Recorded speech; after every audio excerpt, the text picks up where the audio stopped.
In 1921, a black Wall Street millionaire named O.W. Gurley stood on the corner of Greenwood Avenue and watched his empire burn to the ground. The flames weren't started by accident.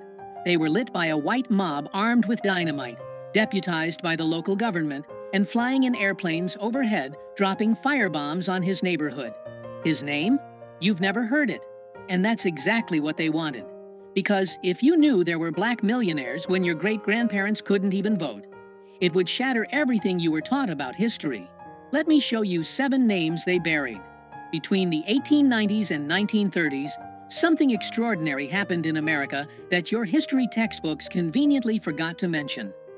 Despite living under Jim Crow laws, despite facing legalized terrorism and systemic oppression at every turn, black Americans built wealth that rivaled white elites. In places like Tulsa, Oklahoma, Durham, North Carolina, and throughout Mississippi, black entrepreneurs were creating banks, newspapers, oil companies, luxury hotels, and thriving business districts. They weren't just surviving, they were dominating. And that was the problem. Because here's what they don't want you to understand. Every single black millionaire was living, breathing proof that white supremacy's foundational lie was false. The entire system depended on convincing everyone that black people were naturally inferior, incapable of building wealth or contributing to civilization. But when Black Wall Street had more millionaires per capita than most white neighborhoods, when black women were out-earning white businessmen, when former slaves were becoming landowners and philanthropists within a single generation, that lie fell apart. So the system did what it always does when threatened. It responded with violence, with legislation, and most insidiously, with erasure. They burned the towns. They drove out the families. They stole the land. And then they wrote the history books as if none of it ever happened. Let's start with the woman who became so successful that white historians literally couldn't handle it. Madam C.J. Walker was born Sarah Breedlove in 1867 to parents who had been enslaved on a Louisiana plantation. She was orphaned by 7, married by 14, and widowed by 20 with a young daughter to feed. She worked as a washerwoman, making barely $1 a day, and she was losing her hair from the stress and the harsh chemicals in the hair products available to black women at the time. So she did what entrepreneurs do. She saw a problem and created a solution. Walker developed her own line of hair care products, specifically for black women, and built a door-to-door sales network that would make modern MLM companies look like lemonade stands. By 1910, she was employing thousands of black women across the country, giving them financial independence and purpose in an era when their options were domestic work or nothing. By 1919, she was worth over $1 million, making her America's first self-made female millionaire. Not the first black female millionaire. The first female millionaire, period. She bought a mansion in upstate New York, right next to John D. Rockefeller's estate, just to prove that black excellence belonged everywhere white wealth did. But here's what they did to her legacy. For decades, white historians either erased her completely or credited her success to everyone except her. They said her white lawyer really ran the business. They claimed she just got lucky. Some textbooks mentioned her in a single sentence, if at all, because acknowledging that a black woman born into slavery had out-business, personed the captains of industry, would require admitting something they couldn't afford to admit.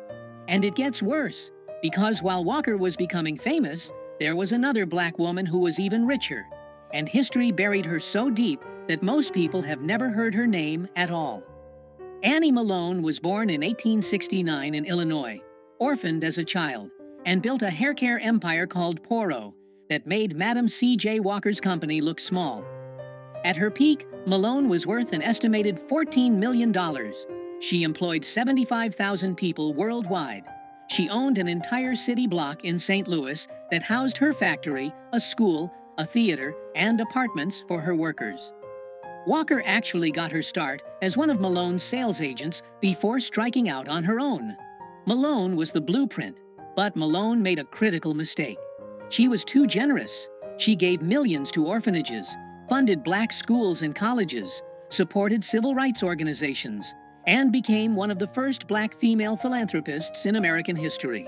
And when she went through a bitter divorce in the 1920s, her white lawyers and a racist court system systematically drained her fortune through legal fees and judgments that would never have been applied to a white businesswoman.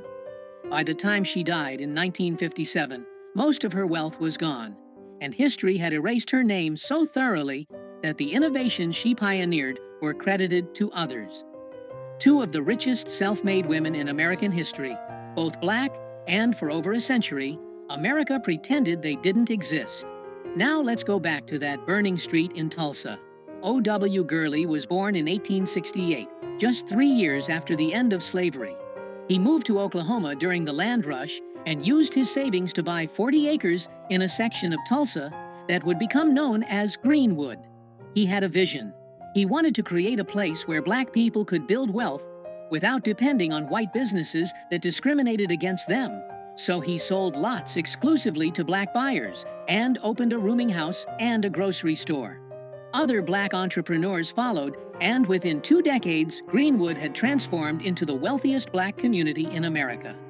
By 1921, this 35-block neighborhood had over 300 black-owned businesses. There were banks, hotels, movie theaters, law offices, doctor's offices, a hospital, a bus system, luxury cars on the streets, and multiple millionaires. Black Tulsans called it Little Africa. Everyone else called it Black Wall Street. A newspaper at the time described it as having more than a dozen churches, 5 hotels, 2 theaters, a library and a hospital, schools, law offices, a half-dozen grocery stores and as many restaurants, its own bus and taxi service, its own water system, and over 300 other commercial establishments. In the Jim Crow South, built by people whose parents had been enslaved. And then, on May 31st, 1921, it was all destroyed. A black teenager named Dick Rowland was accused of assaulting a white elevator operator. He didn't do it, but that didn't matter. A white mob of thousands, many of them deputized by law enforcement, attacked Greenwood with guns, torches, and, according to eyewitness accounts, airplanes that dropped incendiary devices on buildings and fleeing families. Over 300 black people were murdered. 10,000 were left homeless. 35 blocks were burned to ash. O.W. Gurley's empire, along with every other black millionaire's holdings in Greenwood, was systematically destroyed. And here's the part that should make your blood boil. After the massacre, the city of Tulsa made it nearly impossible for black residents to rebuild by changing fire codes and zoning laws. Insurance companies refused to pay claims. And then, for 75 years, the Tulsa Race Massacre was completely removed from Oklahoma history textbooks. Removed. As if it never happened. The state literally erased one of the worst incidents of racial terrorism in American history, because acknowledging it would mean acknowledging that black wealth had existed and had been stolen. But Gurley wasn't the only one. In Memphis, Tennessee, a man named Robert Reed Church Sr. had already proven what was possible decades earlier. Church was born enslaved in 1839. During the Memphis Massacre of 1866, when white mobs attacked black neighborhoods, Church was shot in the head and left for dead. He survived, and then he made a decision that changed everything. He took $50, bought his first piece of real estate, and began building an empire. By 1912, Church was worth over $1 million, making him the first black millionaire in the South. He owned saloons, real estate throughout Memphis, and eventually opened Solvent Savings Bank, one of the first black-owned banks in America. But his greatest achievement was what he did when Memphis tried to segregate all public spaces and deny black citizens access to parks and gathering places. Church didn't protest. He didn't beg for inclusion. He spent $100,000 of his own money and built Church Park and Auditorium, a massive complex that became the cultural center of Black Memphis. Presidents spoke there. Booker T. Washington spoke there. Church's message was clear. If you exclude us from your world, we'll build a better one ourselves. His daughter, Mary Church Terrell, became one of the first black women to earn a college degree and a pioneering civil rights activist. But for decades, mainstream American history barely mentioned the church family because their success undermined every narrative about black people needing white benevolence to succeed. They had done it themselves, with no help, in the face of violent opposition. Then there's the woman who might have been the richest of them all, and whose story is so deliberately obscured that historians are still piecing it together. Mary Ellen Pleasant was born around 1814, possibly into slavery, possibly free. What we know for certain is that by the 1850s, she was in San Francisco working as a cook and investor, and she was secretly one of the wealthiest financiers in the city. Some estimates put her fortune at $30 million in today's money. She used that money to do something extraordinary. She funded John Brown's raid on Harper's Ferry. Yes, that John Brown, the abolitionist who tried to start a slave rebellion. Pleasant gave him $30,000, making her one of the largest financial backers of armed resistance to slavery. After the Civil War, Pleasant sued San Francisco streetcar companies for racial discrimination and won in 1866, 90 years before Rosa Parks.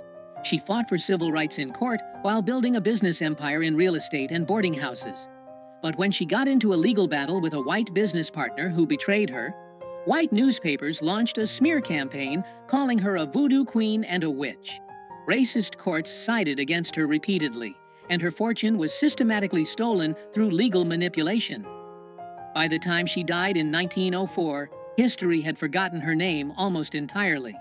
The mother of civil rights in California, erased. In Birmingham, Alabama, a man named A.G. Gaston was born in a log cabin in 1892 to parents who had been enslaved. He started with nothing. He sold firewood and peanuts as a child, worked in the coal mines as a young man, and then began building what would become Birmingham's black business empire. Gaston founded an insurance company, a funeral home chain, a motel, a bank, and multiple other ventures. At his death in 1996 at age 103, he was worth $130 million. But Gaston's story isn't just about wealth, it's about resistance. During the height of the Civil Rights Movement in 1963, when Dr. Martin Luther King Jr. came to Birmingham to lead protests, Gaston's motel became the headquarters for the entire campaign. Movement leaders stayed there. Strategy sessions happened there. And when white terrorists bombed the motel in an attempt to kill King and destroy the movement, Gaston rebuilt it. He understood that black wealth wasn't just about money.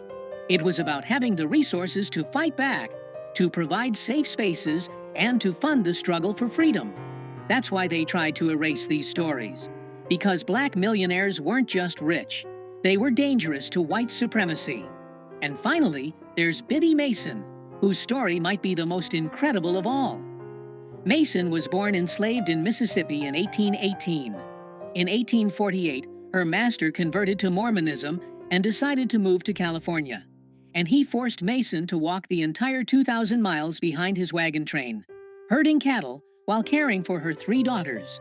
When they arrived in California, a free state, Mason's master tried to move them all to Texas to keep them enslaved. But Mason had learned something on that long walk. She had learned her own worth. She sued for her freedom in 1856, and she won. With no education and no resources except her skills as a nurse and midwife, Mason began buying property in Los Angeles. Piece by piece, block by block. By the 1880s, she was one of the wealthiest black landowners in the city, worth over $300,000. And like so many of these millionaires, she used that wealth to uplift her community. She paid property taxes for families about to lose their homes. She funded schools and churches. She visited prisoners and provided for the poor. When she died in 1891, white Los Angeles tried to bury her in an unmarked grave in an attempt to erase her legacy. For 90 years, her story was forgotten until a historian digging through old property records discovered the truth. Biddy Mason had been one of the most important figures in early Los Angeles history, and the city had deliberately forgotten her. So, here's what they don't want you to know. These 7 names represent just the beginning. Historians estimate that hundreds of black millionaires existed between 1865 and 1930, but their records were destroyed in courthouse fires, race massacres, and deliberate archival losses. The 1921 Tulsa Massacre wasn't unique. Between 1898 and 1923, at least 26 black towns and business districts were destroyed by white mobs, often with government backing. Rosewood, Florida; Wilmington, North Carolina; Elaine, Arkansas. Each time, the pattern was the same: burn the buildings, murder the resistors, steal the land, and then erase it from history. The system didn't just steal their wealth, it stole their proof of existence. Because if future generations knew that black Americans had built millionaires and empires despite slavery, despite Jim Crow, despite terrorism, then every excuse for the racial wealth gap would fall apart. People couldn't say black people just need to work harder when the evidence shows they did work harder and their work was literally burned to the ground. They couldn't claim black people have no history of business success when the evidence shows they built thriving business districts that were systematically destroyed. The erasure wasn't an accident. It was the policy. So why does this matter now? Because every time someone suggests that black Americans are responsible for their own poverty, they're repeating a lie built on mass graves and erased history books. Black Americans did build wealth. They built it against impossible odds. And when they succeeded, the system destroyed it and then pretended it never existed. The racial wealth gap isn't the result of lack of effort or ability. It's the result of domestic terrorism, legal theft, and historical erasure. Madam C.J. Walker, O.W. Gurley, Robert Reed Church, Mary Ellen Pleasant, Annie Malone, A. G. Gaston, Biddy Mason. Say their names, share their stories, learn about the hundreds more who were erased. Because the greatest threat to oppression has always been remembering what they tried to make us forget. These 7 people proved that black excellence isn't new. It's been here all along. They just burned the receipts and hoped you'd never ask questions. But now you know, and knowing changes everything.